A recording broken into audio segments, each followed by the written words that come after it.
प्रभु राम देव भगवान अल्लाह खुदा ईश आदि नाम एक ही शक्ति के हैं। वो कैसा है, कहां है, कैसे मिलता है, किसने देखा है? ये प्रश्नवाचक चिन्ह पूर्ण रूप से हटाने के लिए अवश्य सुनिए जगत गुरु तत्वदर्शी संत रामपाल जी महाराज के अमृत वचन, सर्व पवित्र धर्मों के पवित्र शास्त्रों के आधार पर।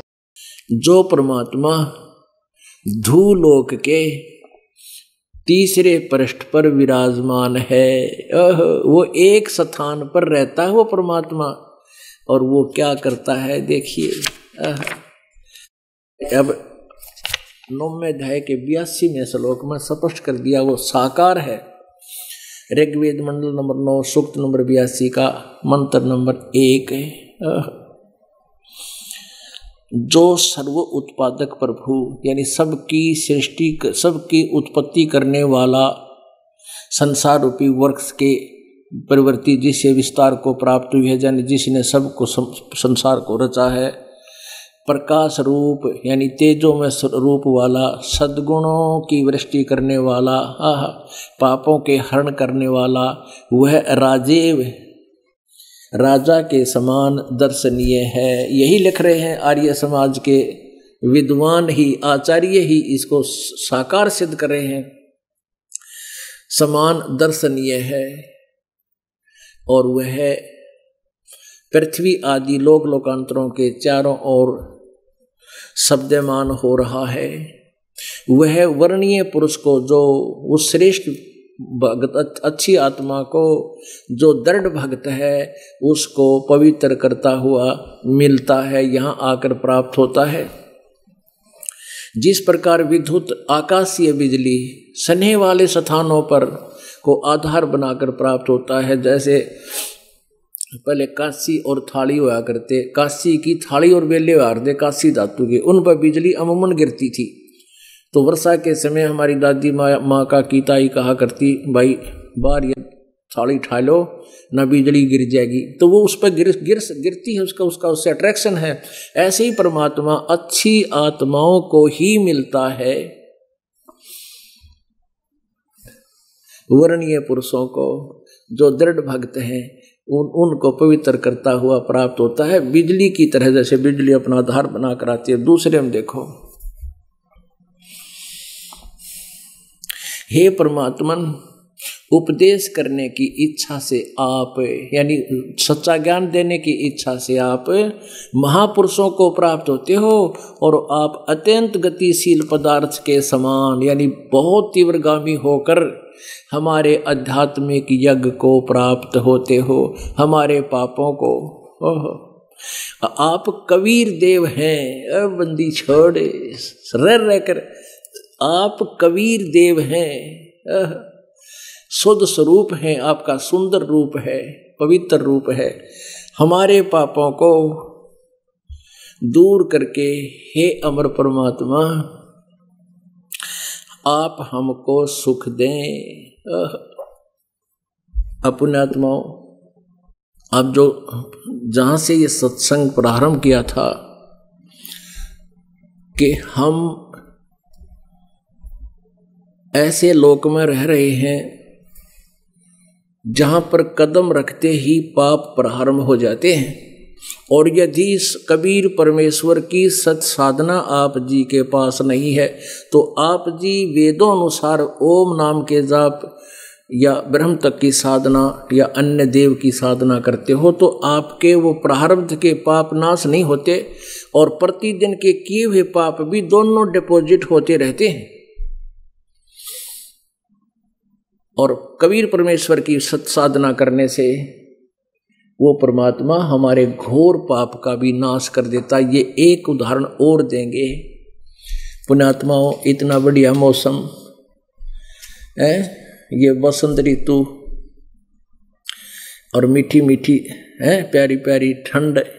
100 AC ला दे जब भी ना हो इतनी ठंड जितनी भगवान ने कुदरती कर रखी है। और परमात्मा का अमृत भोजन प्राप्त करके प्रसाद, और उसकी प्यारी आत्मा अब ज्ञान से तृप्त हो रही हैं, उस अमर ज्ञान से, उस अमर वाणी से आपके अंदर और एक डोज दी जा रही है। पहले हम इस ज्ञान से परिचित नहीं थे, पिक्चर देखा करते और VCR हुआ करते, इतने बड़े बड़े खोसड़े से भारती हुए कैसेट 3 लगा करते, एक 3 घंटे ही होती थी। और सोचा करते, कहा करते भाई 100 रुपये लगेंगे, सारी रात देखेंगे। वो 9 घंटे देख के और जब देखा करते अगले की बनवाए तंदे 4 पिए जानते, आंख पाड़े बैठे रहते, कोरी बकवास देखा करते और कति नींद नहीं आवे। और इसे अमृत ज्ञान की वर्षा में नींद तो आसपास भी ना रहनी चाहिए। और कभी लटका आ जाता है, अपना याद रखे कि मानुष जन्म दुर्लभ है, मिला न बारंबार। एक बार ये तरवर से पत्ता टूट गया तो फिर नहीं लागे डार, फिर ये स्थान नहीं मिलेगा आपको। तो अब दिखाते हैं यजुर्वेद में वो परमात्मा जो कबीर है, वो हमारे घोर पाप का विनाश कर देता है। ये अनाड़ी ऋषि, महर्षि, युद्धानंद जैसे कलयुगी ऋषि नो के परमात्मा साधना से पाप नाश नहीं कर सकता। ले पहले इसकी थोड़ी सी हिंदी कर दिया, इस बिना यह बात समझ में आवे कोई ना, क्योंकि सबसे बड़ा बखेड़ा यूं कर गया इस जाते प्रारंभ के कलयुग के प्रारंभ में। यह सत्यार्थ प्रकाश है महर्षि दयानंद जी की अपनी अनुभव की रचना, ये सत्यार्थ प्रकाश। और ये कहाँ से, ये देखिए, ये है अथ सत्यार्थ प्रकाश है। वेद आदि विविध सत शास्त्र प्रमाण संवित श्रीमत, यानी वेदों आदि विविध सद शास्त्रों के से प्रमाणों के से इसकी रचना की है। श्रीमत परमहंस परिव्राजक आचार्य। कौन? ये उपमा है महर्षि दयानंद का, आगे भी और पाछे भी। महर्षि दयानंद सरस्वती स्वामी विरचित है। प्रकाशक वैदिक यति मंडल, दयानंद मठ, दीनानगर, पंजाब। और यहाँ इसके प्रकाशक हैं, मुद्रक हैं आचार्य प्रिंटिंग प्रेस, गोहाना मठ, दयानंद मठ, गोहाना मार्ग, रोहतक, दूरभाष। इतने अब देखना इसके 7वें समोल्लास में तीसरा अड़ंगा कर रखा है इस दयानंद ने। अपनी सोच है इसकी, या शब्द सत्यार्थ प्रकाश से 154 पृष्ठ पे, और ये 7वां समोल्लास है। इसके नीचे देखें,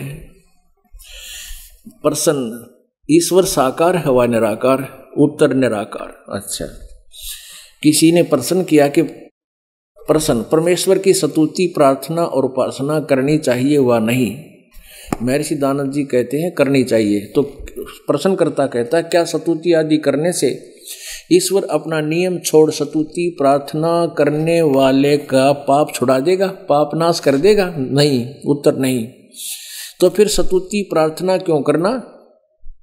प्रश्नकर्ता ठीक है, फिर फायदा क्या भक्ति करने का? उत्तर स्वामी जी कहते हैं उनके करने का कुछ और फल है, पाप तक कटे नहीं, और फल है।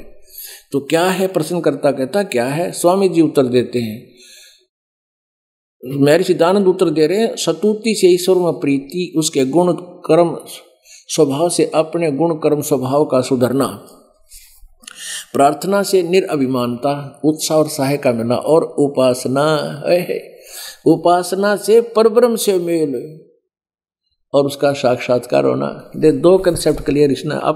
एक तो आपका खंडन कर दिया साकार वाला, निराकार वाला कहते हैं उसका साक्षात्कार हो जाता है और मिलन हो जाता है। यदि साधना से उपासना से मिलन हुआ तो निराकार की सब जगह कैसे हुआ? नहीं तो वैसे परमात्मा मिला हुआ है, निराकार है, सर्वव्यापक है। तो वो परमात्मा एक देशीय है। वेदों ने स्पष्ट कर दिया, ये बताता है, कहता परमात्मा एक देशीय नहीं है, एक स्थान पर नहीं रहता, और उसका साक्षात्कार होना। अब यहाँ प्रसंग चल रहा है कि भगवान पाप नहीं छुड़ाता। 163 पृष्ठ पर और क्लियर कर दिया इसने, कति स्पष्ट कर दिया है। ये देखिएगा,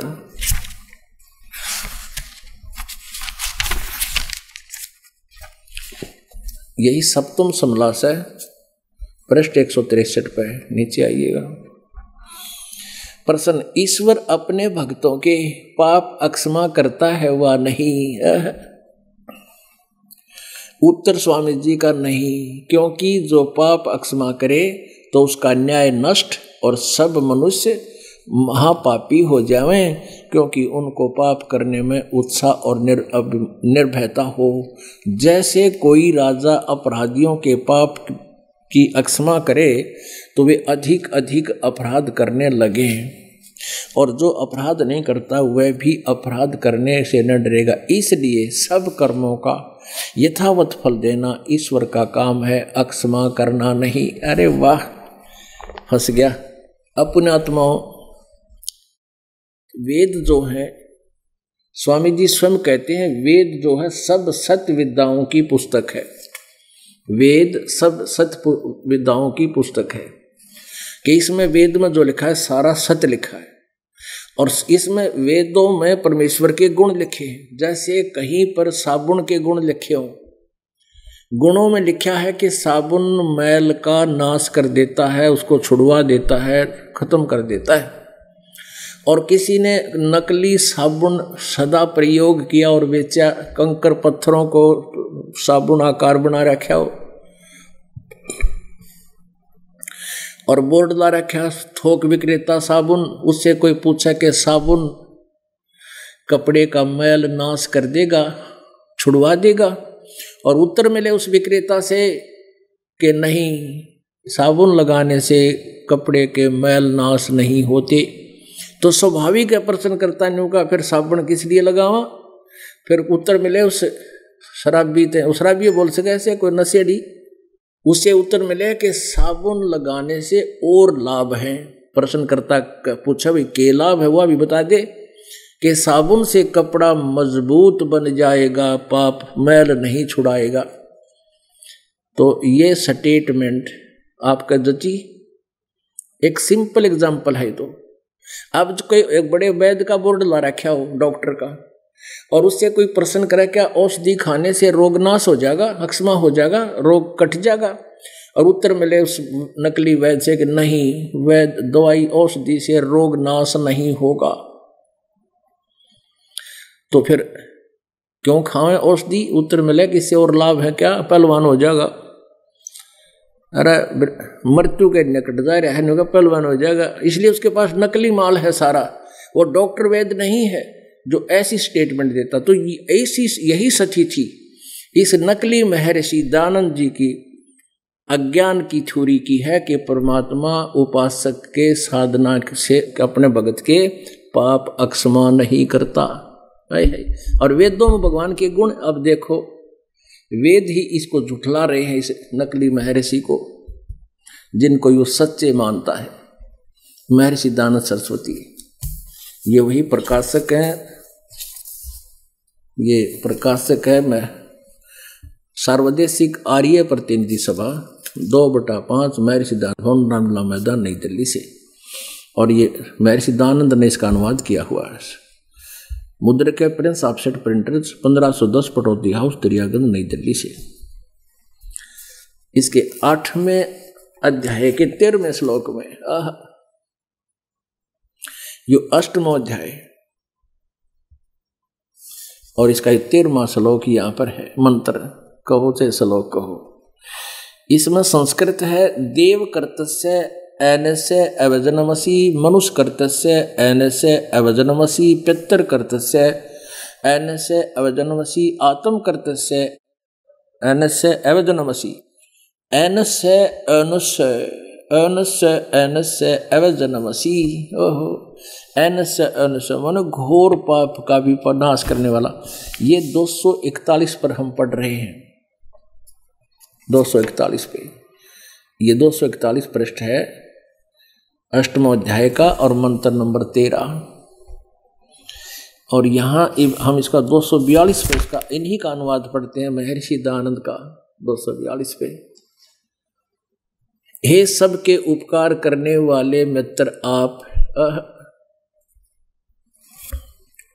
अब ये यहाँ भी गड़बड़ कर जाते हैं। जैसे ये सब के उपकार करने वाले मित्र। यहाँ जब इसको पढ़ते थे तो न्यू सोचा करती तो मित्र के बारे में बोल रखा भगवान बाप ने, इसे जानबूझ कर मित्र लिख देना, परमेश्वर लिख देता, क्योंकि इन्हीं के शब्दों में, दानव जी के शब्दों में सत्यार प्रकाश दिखाते हैं। ये देखिएगा, ये फिर वही सत्यार प्रकाश है। और इसके प्रथम ही समोल्लास में और 18 पृष्ठ पे है, ये देखिएगा, प्रथम समोल्लास है और पृष्ठ नंबर 18 पे सत्यार्थ प्रकाश है। जो सबसे स्नेह करे और सबको प्रीति करने योग्य है वह परमेश्वर सबका सच्चा मित्र है, इससे परमेश्वर का नाम मित्र है। बस हमने इसके इतना ही लेना। अब देखिएगा, ये वही यजुर्वेद 8वां अध्याय, वही यजुर्वेद 8वां अध्याय यजुर्वेद 242 पृष्ठ पे दयानंद जी की अनुवाद। हे सबके उपकार करने वाले परमेश्वर आप, अब यहाँ परमेश्वर बोलेंगे हम मित्र के स्थान पर, उन्हीं के शब्दों में, आप दान देने वाले के एनस्य माने अपराध, अपराध कहो चाहे पाप कहो, इन खुद एनस्य माने पाप भी अर्थ किया है।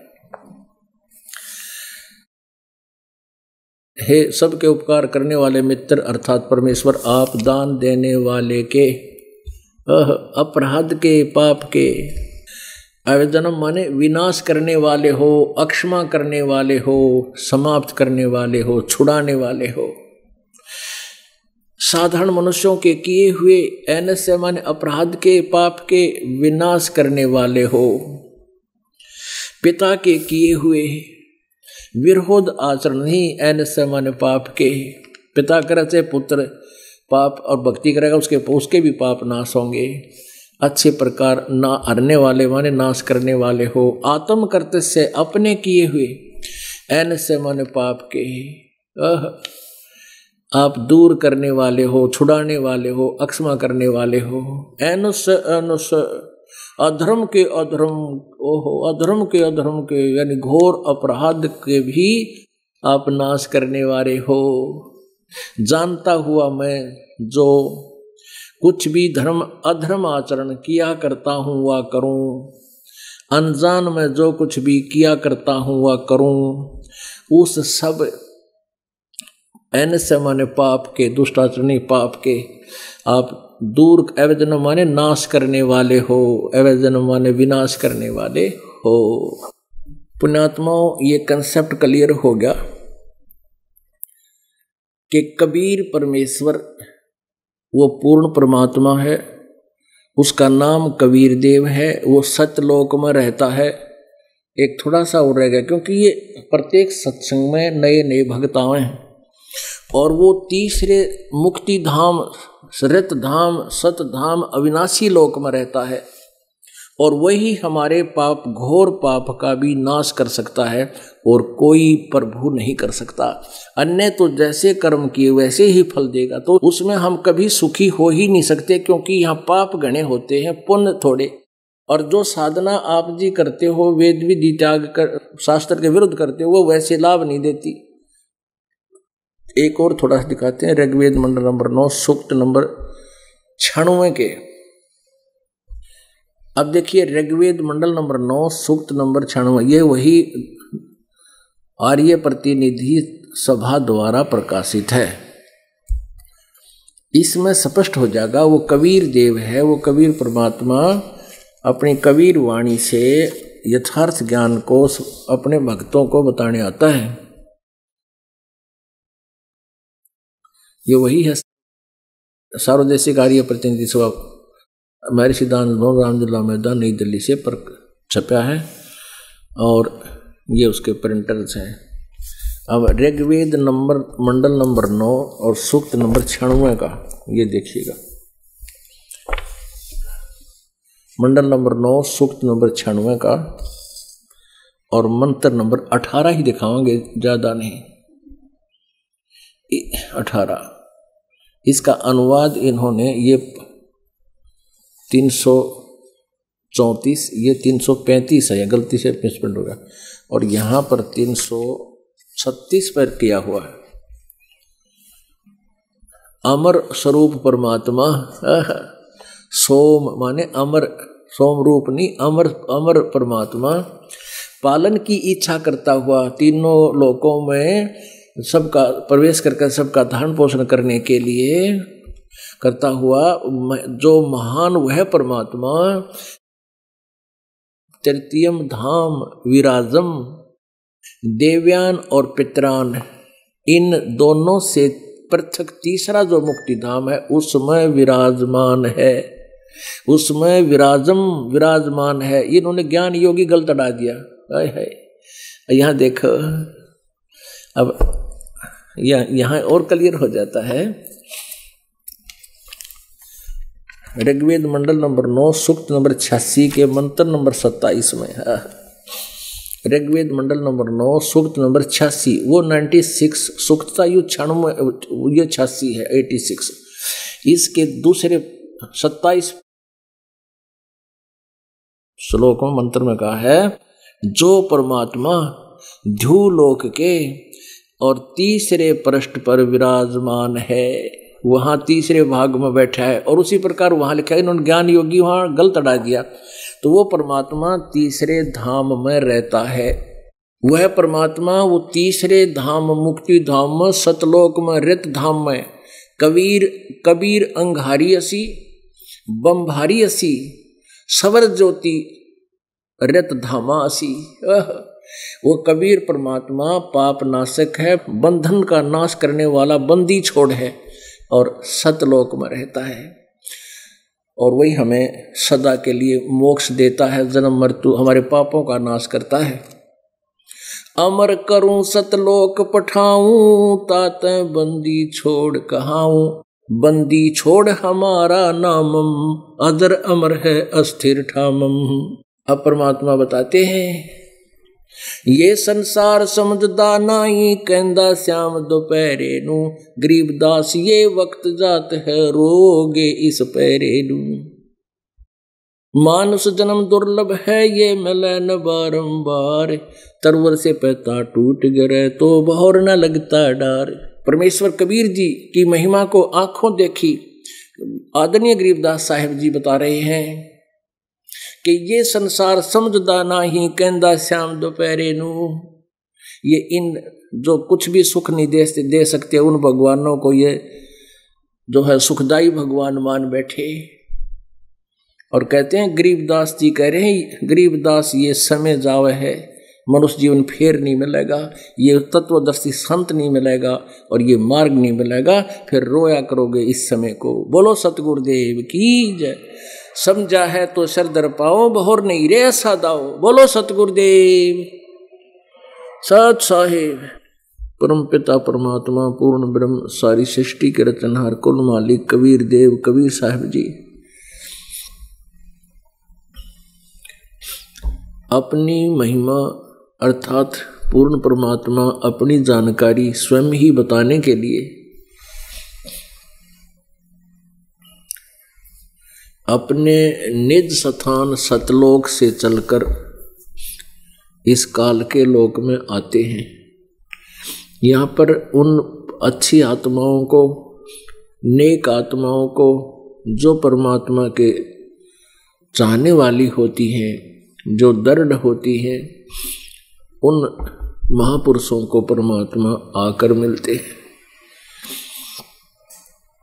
उनको फिर यथार्थ ज्ञान से परिचित कराते हैं, अपना यथार्थ स्थान सतलोक वो सनातन परम धाम दिखाते हैं। उसके बाद वो प्यारी आत्मा उस परमेश्वर का आंखों देखा यथार्थ वर्णन अपनी अमृत वाणी में करते हैं।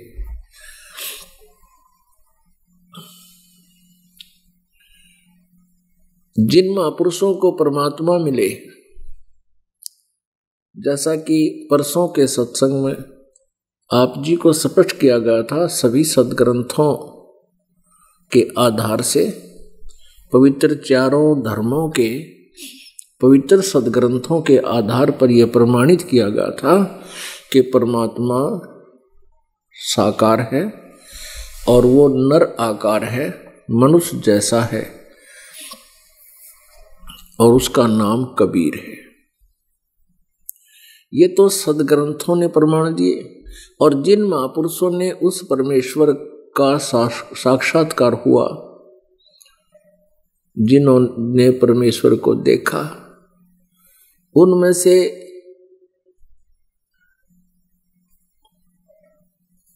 से कुछ एक महापुरुषों की जानकारी आपको बताते हैं, जिनको परमात्मा मिले, जिनको परमात्मा की प्राप्ति हुई, सचखंड सतलोक देखा, और वहां का जो यथार्थ वर्णन उन्होंने अपनी अमृतवाणी में किया। पुण्यात्माओं, पवित्र वेदों का समझना कोई कठिन बात नहीं है। कठिन हमारे लिए ये रहा कि ये संस्कृत में लिपिबद्ध थे, ये संस्कृत भाषा में लिखे हुए थे, और संस्कृत भाषा के जानने वाला केवल एक ही वर्ण था, एक ही वर्ग था, ब्राह्मण वर्ग, और अन्य कोई भी संस्कृत पढ़ने का अधिकारी नहीं होता था। अन्य कास्ट यानी जाति वालों को, अर्थात अन्य वर्ण वालों को, जैसे ब्राह्मण, क्षत्रिय, वैश्य, शूद्र, ये 4 वर्ण हैं। इनमें से केवल ब्राह्मण वर्ण ही शिक्षा ग्रहण करने का अधिकारी था, और वही फिर वेदों को पढ़ता था, वही पुराणों को पढ़ता था, और वही पढ़कर आगे हमें अनुवाद करके अपनी अपनी लोकल लैंग्वेज में, स्थानीय भाषा में वो ज्ञान दिया करते थे। तो उनको संस्कृत जानने के कारण, संस्कृत भाषा का ज्ञान होने के कारण प्रत्येक व्यक्ति को ने ये मान लिया कि ये ब्राह्मण, ऋषि कहो, ब्राह्मण कहो, गुरु कहो, ये बहुत बड़े विद्वान हैं, ये काशी विद्यापीठ पढ़कर आए हैं, इन्होंने सदग्रंथों को बहुत ही अच्छी तरह समझा है, और जो ये हमें हमारी भाषा में बता रहे हैं, और ये कह भी रहे हैं कि यही प्रमाण वेदों, गीता और पुराणों में है। तो हमने उनके वक्तव्य को, उस झूठे वक्तव्य को सत्य मान लिया, और उस झूठ को सुनते सुनते हमारे कान बहरे हो लिए, हजारों वर्ष बीत गए, और वही लोक वेद सुनते आ रहे थे, जिस लोक वेद में क्या बताया जाता था कि ब्रह्मा विष्णु महेश अविनाशी हैं, अजरो अमर हैं, सर्वेश्वर हैं, महेश्वर हैं, इनके कोई जनक नहीं है, इनके कोई माता पिता नहीं है, ये स्वयंभू हैं, सर्वेश्वर हैं, सब ब्रह्मांडों के रचयिता हैं। तो हम सभी ने 1 से सुना, 2 से सुना, 9 से सुना, 100 से सुना, हजारों से सुना, लाखों से सुना, और यही सुना, और ये बताते थे कि पुराण, शिव पुराण में ऐसा लिखा है, देवी पुराण में ऐसा लिखा है, और बोलते थे संस्कृत, पढ़ते थे संस्कृत, घोट रखी थी, और अनुवाद करते थे अपनी स्थानीय भाषा में। संस्कृत भाषा का जान लेने मात्र से, संस्कृत भाषा का ज्ञान होने मात्र से अध्यात्म ज्ञान नहीं समझ में आ सकता। यजुर्वेद अध्याय नंबर 40 के श्लोक नंबर 10 से लेकर 13 तक ये स्पष्ट किया है कि कोई तो परमात्मा को साकार बताता है कि वो जन्म लेता है, उत्पन्न होता है, और कोई कहता है वो उत्पन्न नहीं होता, वो निराकार है। और कोई किसी को एक भाषा का अक्षर ज्ञान हो गया तो उसको विद्वान कहते हैं, और जिसको अक्षर ज्ञान नहीं है उसको अविद्वान कहते हैं। अब ये बताया गया है कि अविद्वान और विद्वान किसे कहते हैं और परमात्मा साकार है व निराकार, ये तो तत्वदर्शी संत बताएंगे, उनसे पूछो।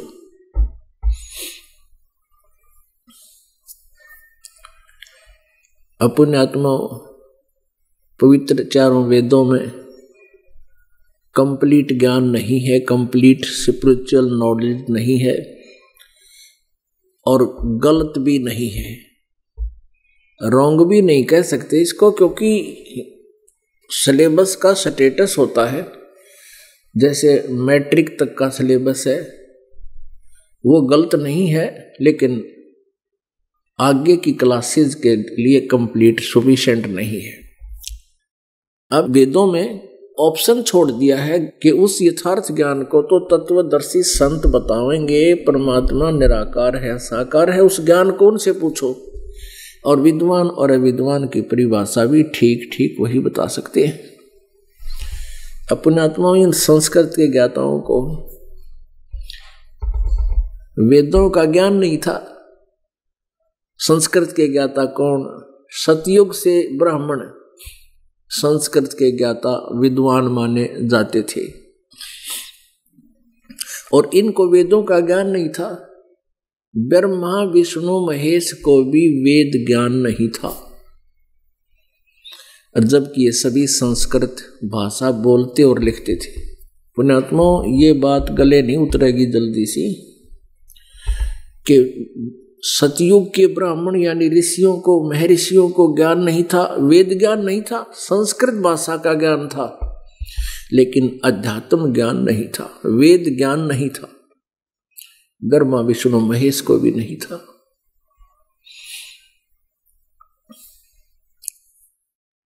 अब यहां बात अड़ जाती है। यदि आज से 600 वर्ष पहले कोई ये बात कहे जो दास बोल रहा है, तो कोई सपने में भी स्वीकार नहीं करे कि बोलने वाला सच्ची कह रहा है। और पुण्यात्माओं, परमेश्वर ने 600 वर्ष पहले यही आकर बोला था, यही आकर बोला था कि ब्रह्मा विष्णु महेश नासवान है, अविनाशी नहीं है और ये पूजा के योग्य नहीं है। इनकी पूजा से पूर्ण मोक्ष नहीं हो सकता।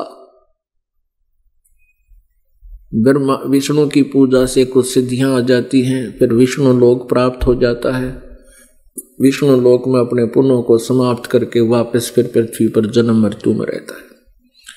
ऐसे ही शिव जी की पूजा से शिवलोक प्राप्त होता है, वहां से पुण्य समाप्त होते ही फिर पृथ्वी लोक पर जन्म मृत्यु में फिर वही प्रोसीजर प्रारंभ हो जाता है।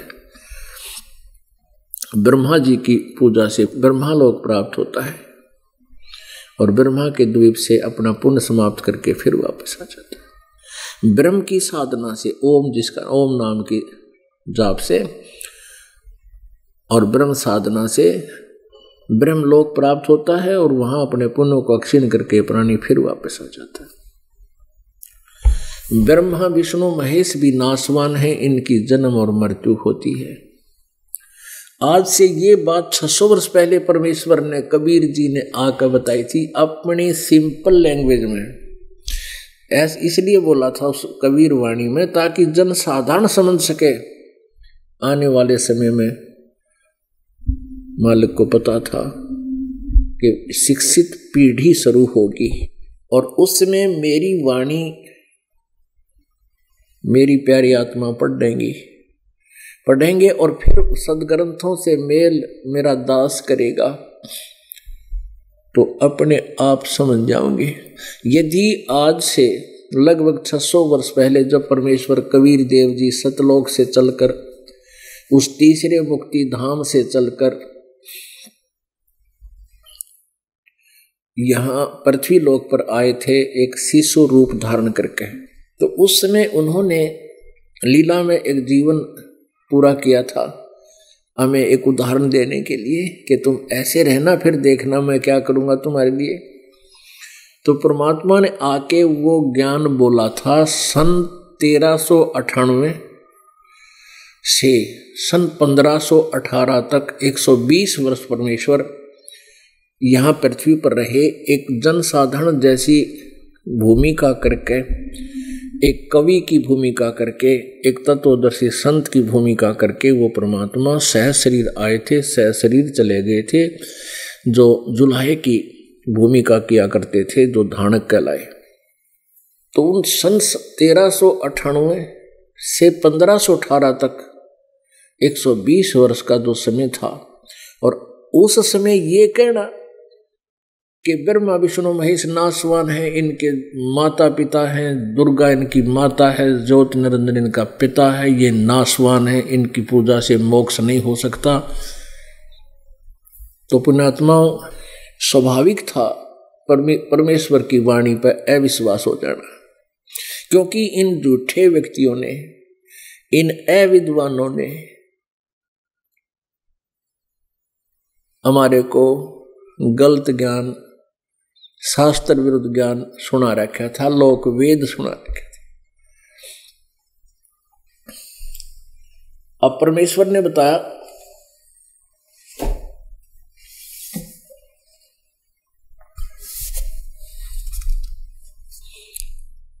सुर नर मुनि जन 33 करोड़ी, बंदे सभी निरंजन डोरी।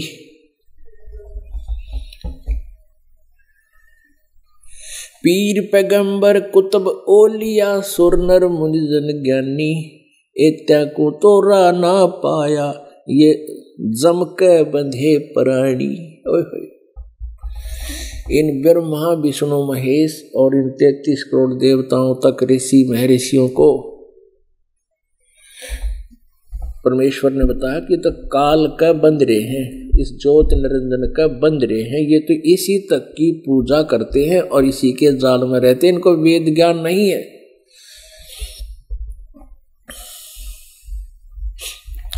गुरु बिन काहू न पाया ज्ञाना, जो थोथा बुस छड़े किसाना, गुरु बिन वेद पढ़े जो प्राणी, समझे न सार रहे अज्ञानी। गुरु बिन काहू न पाया ज्ञाना, जो थोथा बुस छड़े किसाना। मूढ़ किसाना, समझदार किसान तो थोथे बुस नहीं कुटेगा, नहीं छड़ेगा, लेकिन मूर्ख व्यक्ति थोथे बुसने कुटे तो उसमें क्या मिल रहा है? कुछ नहीं। जैसे धान झाड़ लिए हो और पराल पड़ी हो और कोई उसने उठा के लग रहा है कूट झाड़ने, लठ लेकर कूटने लग रहा है, तो उससे क्या मिलेगा? कुछ नहीं मिलेगा।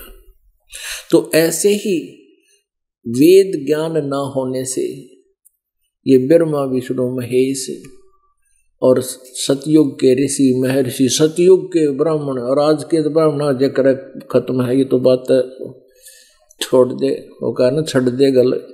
तो उनको भी ज्ञान नहीं था, वो भी थोथा भूस छड़े थे, क्योंकि गुरु बिन काहू न पाया ज्ञाना, जो थोथा भूस छड़े किसाना, गुरु बिन वेद पढ़े जो प्राणी, समझे न सार रहे अज्ञानी। अब पुण्यात्मा, परमात्मा ने ढोल के डंके में 600 वर्ष पहले यही ज्ञान दिया था, लेकिन इन नकली ऋषि महर्षि गुरु और मंडलेश्वरों ने, आचार्यों ने, इन दुष्ट आत्माओं ने इस सत्य ज्ञान को हम तक आने नहीं दिया, क्योंकि ये काल के एजेंट हैं पक्के। ये मिसगाइड करते रहते। अब भी कहते हैं रामपाल झूठ बोलता है, जबकि प्रत्यक्ष दिखाता हूं और उन्हीं की पुस्तक दिखाता हूं काल के दूता की, कि तुम ऐसा गलत ज्ञान प्रचार कर रहे हो, भोली आत्माओं के जीवन के साथ खिलवाड़ कर रहे हो। अब भी वो कहते हैं झूठ बोलता है, आख्या देखे, उन्हीं की पुस्तकों को पढ़कर सुनाते हैं। और फिर इन टीवी चैनल वालों को धमकाते हैं कि उसका प्रचार करोगे तो हम अपना प्रोग्राम बंद करवा देंगे।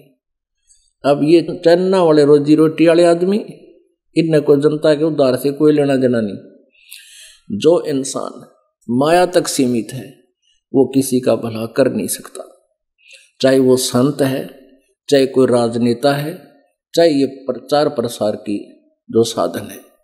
जब तक हम भगवान से नहीं डरेंगे, परमात्मा से अपना परमार्थ पर नहीं लगेंगे, तब तक प्राणी किसी का भला नहीं कर सकता, वो स्वार्थ ही कर सकता है। लेकिन अब समय आ गया, हमारे पास बहुत तरीके हैं परमात्मा ने दिए हैं, टेक्निक, आधुनिक तकनीक, इसके माध्यम से इब डूंडा उठेगा। हमारे बच्चे क्या करते हैं, यहाँ ये चिप भरी जाती है और जौन सा भी सत्संग उनको चाहिए, एक चिप में 48 घंटे का आ जाता है। वीडियो फिल्म भी आ जाए 40 घंटे की, और वो यहाँ से भरवा ले जाते हैं, DVD ले जाते हैं, कति सस्ते रेट में देते हैं हम, जो और संत 50 की देते हैं, यहाँ पर हम 15 रुपए की CD देते हैं, DVD 20 रुपए की, जिसमें बहुत गुना सत्संग आ जाता है। और वो भी लागत मुश्किल इसलिए देते हैं कि कोई वैसे ठा ले जाए न, फिर इनमें बरवा ले रागनी। तो इस प्रकार, तो अब ये क्या करते हैं हमारे बच्चे, एक फौजी आया छुट्टी, और आते ही उसने नाम लिया, सीधा यहाँ पहुंचा। उसने बताया जी आपका एक भक्त मिला मुझे ट्रेन में, उससे चर्चा होगी। तो वो ज्ञान जो कह रहा था, मैं कहने लगा भी कोई प्रमाण दिखा। उसने अपनी चिप काट कर मेरे ताई दे दी, अगले तो आप इसने देखियो, और कोई पैसा लिया नहीं, 200, 250, 300 रुपए की वह चिप मेरे ताई दे दी। एक तो मुझे इतना जबरदस्त उसका असर हुआ कि भी इस आदमी ने के स्वार्थ है, फ्री में चिप दे दी। फिर मैंने उसको अपनी चिप दे दी, आप या ले जाओ। ने बोला ना, इसमें तो तुमने गाने गुने भरवा रखे, इसमें हम भगवान की वाणी भर नहीं सकते। हालांकि ऐसे बदल भी लेता मैं, पर नहीं लूंगा, पैसा भी नहीं लिया। फिर वो बोला जी मैंने इस बात की और जो है ना चेष्टा बनी, और मेरे पास 22 घंटे थे सफर में। मैंने वहां से लेकर वहां तक वो उसमें चिप चलाई। फिर मेरे पास 2 बैटरी थी, चार्ज मतलब 2 रखता था, कुछ सफर में मुझे पता होता फोन फान करना पड़ जाए, कई बार दोनों बैटरी चार्ज कर रखी थी। तो मैंने कई घंटे सत्संग सुना। मेरी तो आत्माएं एकदम आकर्षित हो गई, प्रत्यक्ष देखकर। फिर अपनी यूनिट में गया, यूनिट से परमिशन लेकर ये सदग्रंथ में फिर छुट्टी लेकर बाहर गया, वहां से लाया ये सदग्रंथ। आख्या देखी, पुराण देखे, वेद तो मिले नहीं मुझे, और गीता देखी। बोला मैं तो उसी दिन छुट्टी ले गए, छुट्टी मिलते ही सीधा यहाँ आया हूँ और नाम लेकर जाऊंगा। तो पुण्यात्मा ये ना चलाओ चैनल वाले, चैनल चाल पड़े हमारे तो अंडरग्राउंड, हाँ देखिए ढूंढा पाटेगा। और एक दिन ऐसा होगा ये लाइन में खड़े होंगे चैनल वाले ने, क्या हमने दे दो हम चला जाएंगे, क्योंकि ये इसके बिना और कोई सुना ही नहीं गा। लास्ट में देख लेना, ये ऐसा ज्ञान है जैसे आदमी सब काम छोड़कर बैठ जाएगा और इंतजार करेगा वो प्रोग्राम आवे कब किस समय। ये आत्मा की खुराक और जनता का, समाज का सुधार और आत्मा का उद्धार इसी ज्ञान से होगा। जैसे 600 वर्ष पहले इस परमेश्वर के साथ ही नकली संतों, ऋषि, महर्षि, अज्ञानियों ने, काल के दूतों ने जुल्म गुजारे थे और जनता को भ्रमित कर दिया था। कबीर झूठा है, कपटी है, ये अशिक्षित है, ये संस्कृत भाषा नहीं जानता है, ये झूठ बोल रहा है। तो जनता भी अशिक्षित थी, तब तो उनकी दाल गल गई। अब उनकी दाल गला को नहीं। अभी उन्होंने कुछ चेष्टा की, ये क्रोथा कांड कराया, यही वजह थी। झूठ कपट बोली, राजा और प्रजा को भ्रमित कर दिया, और सब ने इसे बूंदे आरोप पर समाचार पत्रों में बकवाद गढ़ दी। और उसके बाद देख लो, सच को आंच नहीं होती। सत्य को कुछ दिन छुपाया जा सकता है, मिटाया नहीं जा सकता। आज ये सारे संसार के समक्ष होगा और धिक्कारेंगे जनता उन दुष्ट इंसानों को जिन्होंने परमात्मा से जनता को दूर कर दिया। लाखों लोगों का उद्धार होना था, बुरा हाल हो रहा, हाहाकार माचरी सारे मानव समाज में विकार घर कर गए। और हम यहाँ और परमात्मा की हंसात्माओं को मांजते हैं, पहले धोते हैं उसको साफ, जैसे खेत संवारा करें बीज बोने तो पहले, और कोई एक विशेष वस्तु पदार्थ डालना हो तो उस पात्र को खूब मांजते हैं, नहीं तो पदार्थ खराब हो जाए। तो यहाँ बीड़ी, शराब, मांस, तंबाकू और किसी प्रकार का दहेज, बकवाद, सांग, सिनेमा, फिल्म, ये बकवाद नहीं देखनी, ये मैच नहीं देखने आपने। अब क्योंकि जब हम साधु हो जाएंगे, संत हो जाएंगे, जब हमने पता लग जाएगा कि देखा है कोई देखने की चीज है, ये ताश खेल रहे हैं, ल मार बेगम हर के में लेना नहीं देना, क्यों मन न बकवाद बताइए, और सारा दिन सुबह से लेकर शाम तक लेप कर देखेंगे। और इसी तरह ये मैच, क्रिकेट के मैच 3-3 दिन आंख पाड़े बैठे रहे, क्या मतलब है इसका? अपनी भक्ति करे, मालिक ने याद करे, वह खेलना और हम देखा, जैसे मैं लड्डू खाऊं और तुम देखो, ओहो वो 2 खा गया, तुम न के मिला बड़े आदमियों। तो ये बालक बुद्धि से हमने थोड़ा हटके चलना पड़ेगा। वह तो अपने पैसे कमाओ, करोड़पति हो गए हैं, अरे ये भोड़ी आत्मा उड़ बैठे बेमतलब टीवियां पर बैठे रहे, काम भी छोड़ दे। तो ये सारी बीमारी इस आधुनिक उपकरण का दुरुपयोग से होगी। ये फिल्म बकवाद गढ़ दी सारी, उल्टे सुलटे हैं, किसी ब्याह दिखाओ लड़की का एडवर्टाइजमेंट करो, न घोड़ा पर, बोझों पर, डीजे, वह बीमारी सारे समाज में ठोक दी। और हम इससे उल्टा हटाएंगे, भक्ति तभी चलेगी।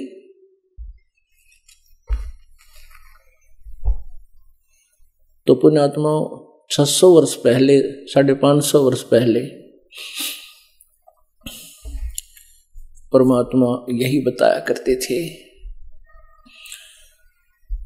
मेरे साधो भाई मन सब जग भूला पाया, मेरे साधो भाई सब जग भूला पाया, इसी भूल में ब्रह्मा भूला जिसने वेद सरसाया, वेद पढ़ वो पंडित भूला, वो मर्म भेद न पाया, मेरे साधो भाई सब जग भूला पाया, इसी भूल में विष्णु भूला जिन वैष्णो धर्म चलाया,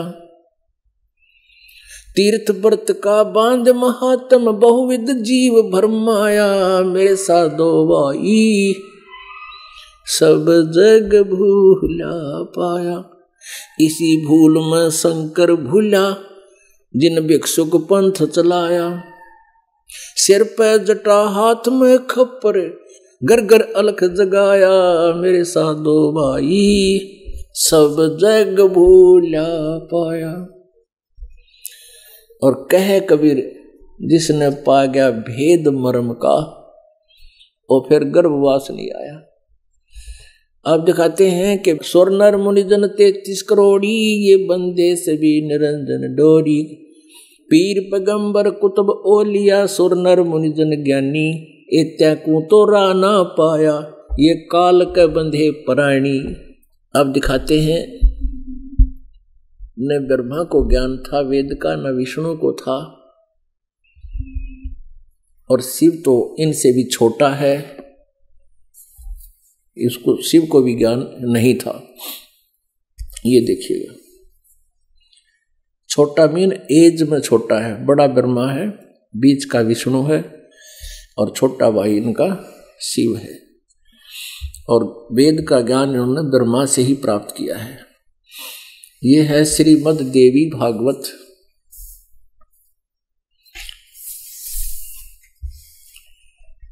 संपादक हनुमान प्रसाद पोदार, चिमन लाल गोस्वामी। और कहाँ से छपी है ये? प्रकाशक व मुद्रक हैं गीता प्रेस गोरखपुर, गोविंद भवन कार्यालय कोलकाता का संस्थान। ये इनके फैक्स और फोन नंबर है। पहले तो इसके 123 पृष्ठ पर दिखाते हैं। 123 पृष्ठ पे तीसरा सकंद देवी भागवत संक्षिप्त देवी भागवत यानी देवी पुराण, शिव या दुर्गा पुराण। तुम शुद्ध स्वरूपा हो, विष्णु जी कह रहे अपनी माता को, तुम शुद्ध स्वरूपा हो, ये सारा संसार तुम इसे उद्भासित हो रहा है। मैं ब्रह्मा और शंकर हम सभी तुम्हारी कृपा से ही विद्यमान हैं। हमारा आविर्भाव और तिरोभाव, आविर्भाव मन जन्म, तिरोभाव मन मृत्यु हुआ करता है। विष्णु जी स्वयं कह रहे हैं कि हम ब्रह्मा विष्णु और शंकर में तो हमारा तो जन्म मृत्यु होता है, हम अविनाशी नहीं हैं, केवल तुम ही नित्य हो, जगत जननी हो, प्रकृति और सनातनी देवी हो। भगवान शंकर बोले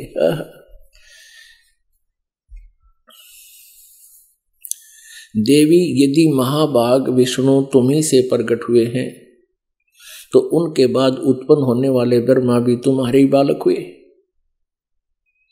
दुर्गा इनकी माता है।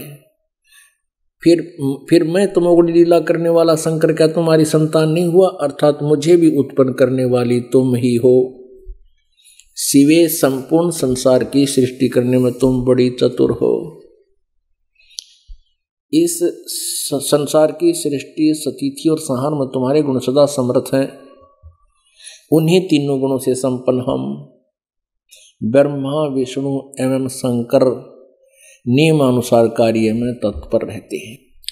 अब पुण्यात्माओं, इस थोड़े से प्रकरण ने और कितना काम हल्का कर दिया। इसमें 4 कंसेप्ट क्लियर कर दिए इस पवित्र पुराण में। नंबर 1 कि ब्रह्मा विष्णु और महेश ये तीनों नासवान हैं, और दूसरा कि ये दुर्गा इन तीनों की माता है। तीसरा रजगुण ब्रह्मा है, सतगुण विष्णु, तमगुण शिव जी।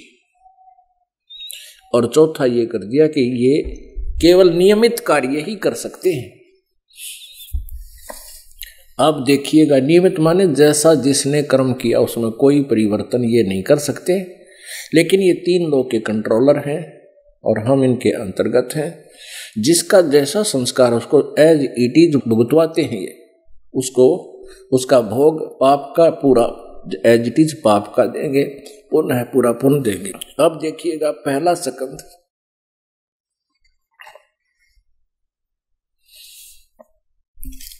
संक्षिप्त देवी भागवत और पृष्ठ 28 पे। अब यहां से देखते हैं, नारद जी और व्यास जी का आपस में संवाद हुआ। अब नारद जी से व्यास जी ने पूछा एक प्रश्न, तो व्यास नारद जी कहते हैं यही प्रश्न मेरे मन में था, मैंने अपने पिता ब्रह्मा जी से पूछा। क्योंकि सारा ज्ञान ब्रह्मा से ही प्रचलित बताया जाता है और वेदों का ज्ञाता ब्रह्मा जी को ही माना जाता है, और ब्रह्मा से ही इन सभी ऋषियों को वेद ज्ञान प्राप्त हुआ है। अब देखिएगा 28 पृष्ठ पे संक्षिप्त देवी भागवत, नारद और व्यास जी की चर्चा गोष्ठी। नारद जी ने कहा, महाभाग व्यास जी, तुम इस विषय में जो पूछ रहे हो ठीक ही प्रश्न मेरे पिताजी ने भगवान श्री हरि से किया था, यानी विष्णु जी से। अब नारद जी कहते हैं, देवा अधिदेव भगवान जगत के स्वामी हैं, देवताओं के भी देवता कह रहा है विष्णु जी को, और लक्ष्मी जी उनकी सेवा में उपस्थित रहती हैं। उसकी 4 भुजाएं हैं, हम ज्यादा ना लें। वे जगत प्रभु भगवान श्री हरि महान तप कर रहे थे, उनकी समाधि लगी थी। यह देखकर मेरे पिता ब्रह्मा जी को बड़ा आश्चर्य हुआ। अतः उन्होंने उनसे, यानी ब्रह्मा जी ने विष्णु से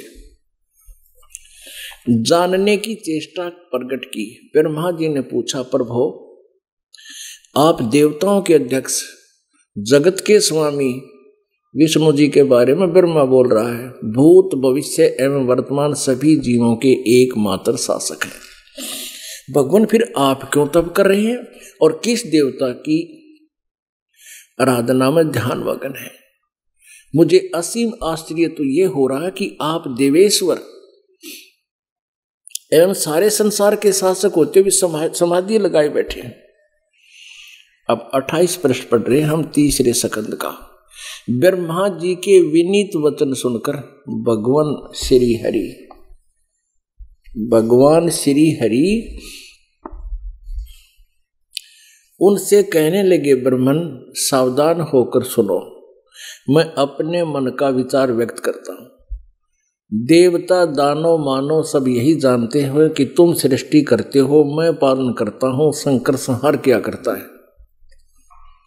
किंतु फिर भी वेद के पारगामी पुरुष अपनी युक्ति से सिद्ध करते हैं कि रचने पालने और संहार करने की यह योग्यता जो हमें मिली है, इसकी अधिष्ठात्री शक्ति देवी है। वे कहते हैं कि संसार की सृष्टि करने में तुम राजसी शक्ति का संचार हुआ है, मुझ में सात्विक शक्ति मिली है, रुद्र में तामसी शक्ति का आविर्भाव हुआ। ये फिर क्लियर हो गया कि रजगुण ब्रह्मा, सद्गुण विष्णु, तमगुण शिव जी। सुअर्थ प्रत्यक्ष और प्रोक्ष दोनों उदाहरण मैं तुम्हारे सामने रखता हूं, सुनो। यह निश्चित बात है कि शक्ति, उस शक्ति के अधीन होकर ही मैं इस शेष नाग की सैया पर सोता और सृष्टि करने का अवसर आते ही जाग जाता हूं। मैं सदा तप करने में लगा रहता हूं। उस शक्ति के शासन से कभी मुक्त नहीं रहता। कभी अवसर मिला तो लक्ष्मी के साथ सुखपूर्वक समय बिताने का सौभाग्य प्राप्त होता है।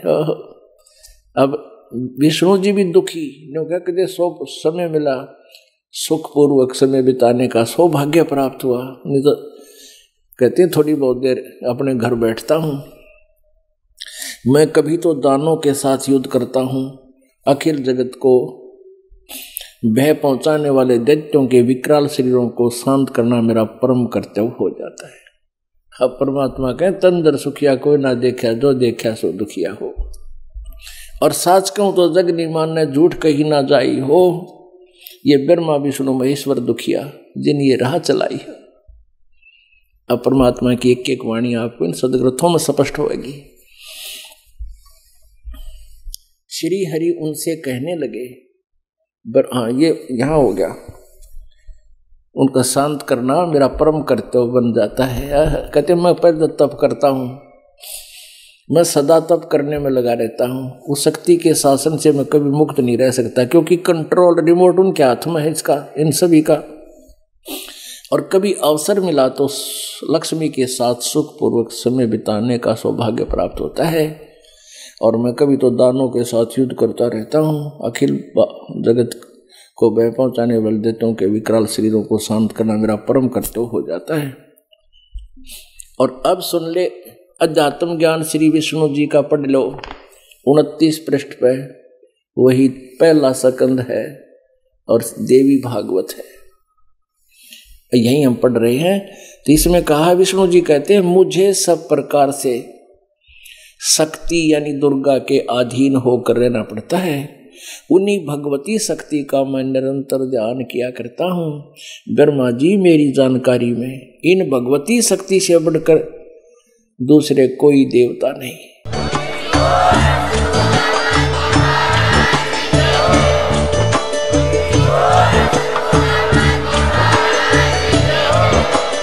आप सुन रहे थे जगत गुरु तत्वदर्शी संत रामपाल जी महाराज जी के मंगल प्रवचन। अधिक जानकारी के लिए विजिट कीजिए हमारी वेबसाइट www.jagatgururampalji.org। संत रामपाल जी महाराज जी के शुभ आशीर्वाद से पूरे विश्व भर में 500 से भी ज्यादा नाम दीक्षा केंद्र हैं, जिन पर संत रामपाल जी महाराज जी द्वारा ऑनलाइन निशुल्क नाम दीक्षा दी जा रही है। अपने नजदीकी नाम दीक्षा केंद्र का पता करने के लिए संपर्क करें 8222880541।